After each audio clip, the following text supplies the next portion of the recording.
अस्सलाम वालेकुम नाजरीन, मैं हूं आप लोगों का मेज़बान हुसैन अहमद PTI और मेरे साथ इस वक्त मौजूद हैं KPK का एक्स चीफ मिनिस्टर अली अमीन गंडापुर साहब। तो आए नाजरीन, गंडापुर साहब से कुछ सवाल जवाब करते हैं।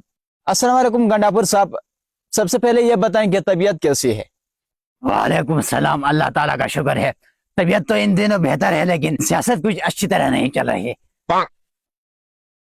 गंडापुर साहब ये बताएं कि अब आप वजीर आला नहीं रहे, तो इस हवाले से कोई शिकायत या कोई शिकवा गिला हो तो नाजरीन के साथ शेयर करें।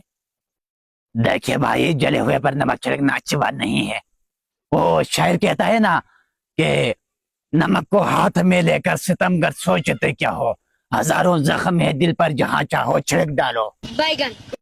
देखिए गंडापुर साहब, मेरा मकसद आपको दुखी करने का नहीं है, लेकिन आपको वजीर आला के ओहदे से हटा दिया गया है, तो ये एक बहुत बड़ी ब्रेकिंग न्यूज है। तो इस हवाले से आपसे कुछ पूछताछ करनी है, आपको आखिर क्यों हटाया? यकीनन आपने खान साहब की बात नहीं मानी होगी ना?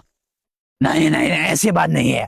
देखिए, खान साहब हमारे कप्तान है और कप्तान का हक बनता है कि जब टीम में कोई अच्छी परफॉर्मेंस ना दे तो उसे टीम से निकाल सकता है, और यही हुआ, उसने मुझे टीम से निकाल दिया। नहीं, ऐसा क्या हुआ था कि आपको हटाने पे मजबूर किया? ऐसी कौन सी बात है? खैर देखिए मीडिया वाला भाई, आज तक एस्टेब्लिशमेंट लोगों को बेवकूफ बनाते आए हैं, और आज हमने एस्टेब्लिशमेंट को बेवकूफ बनाया। अच्छा, वो कैसे? देखिए, सुहेल अफरीदी साहब निहायत ही दिलेर और सच्चे इंसान थे। हमारी तो शुरू में कोशिश यही थी कि सुहेल अफरीदी साहब वजीर आला बने, लेकिन यह बात एस्टेब्लिशमेंट को गवारा नहीं थी। अगर हम शुरू में यह कहते कि हम सुहेल अफरीदी साहब को वजीर आला बनाते हैं तो एस्टेब्लिशमेंट फिर हमें जीतने ही नहीं देती थी, फॉर्म 47 से फिर हमें हरा देती। तो इसलिए मैंने कहा कि भाई मुझे जितवाएं, मुझे जीतने दे, मैं तो आप लोगों का बंदा हूँ, और एस्टेब्लिशमेंट को मैंने मैदान में लिया। फिर मैं जीत गया और वजीर आला बन गया। फिर कप्तान साहब ने मुझे निकाल दिया और मेरी जगह सुहेल अफरीदी साहब को वजीर आला बनाया। तो अब एस्टेब्लिशमेंट खुद हैरान और परेशान है कि यह हमारे साथ क्या हो रहा है। उन्हें अब एहसास हो गया है कि हमने किस बंदे से पंगा लिया है।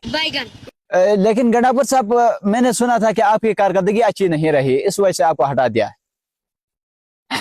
नहीं जी, ऐसी कोई बात नहीं है। हमारी भी बहुत सारी कुर्बानियां हैं, हमने भी मुल्क के लिए बहुत सारी कुर्बानियां दी हैं। किधर है आपकी कुर्बानियां? कहाँ पे आपने कुर्बानियां दी? आवाम पूछ रही है। हमने कुर्बानियां दी है ईद उल अजहा के मौके पर। उस कुर्बानी की बात नहीं कर रहा गंडापुर साहब, मुल्क के लिए आपने क्या कुर्बानी दी, यही पूछ रहा हूँ। अच्छा, मुल्क के लिए? इलेक्शन से पहले की बात है। इलेक्शन से पहले मैं एक जगह से गुजर रहा था, मैंने वहां पे देखा तो एक दीवार पे बिलावल साहब का पोस्टर लगा हुआ था। पोस्टर के आखिर में नामजद उम्मीदवार बिलावल भुट्टो जरदारी लिखा हुआ था।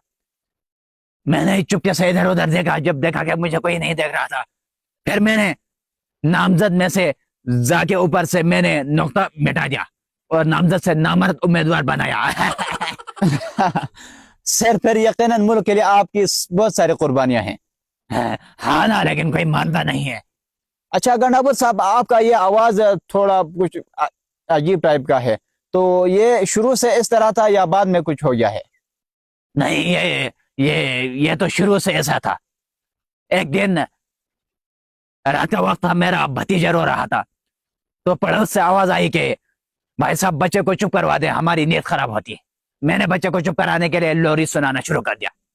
थोड़ी देर बाद फिर पड़ोस से आवाज आई कि भाई साहब बच्चे को रोने दे, आप चुप करें। बहुत बहुत शुक्रिया सर, आप हमारे शो में आए। अब इस शो को यहीं पे ख़त्म करते हैं। आखिर में हमारी नाजरीन के लिए कोई एक नसीहत हो जाए तो मेहरबानी होगी।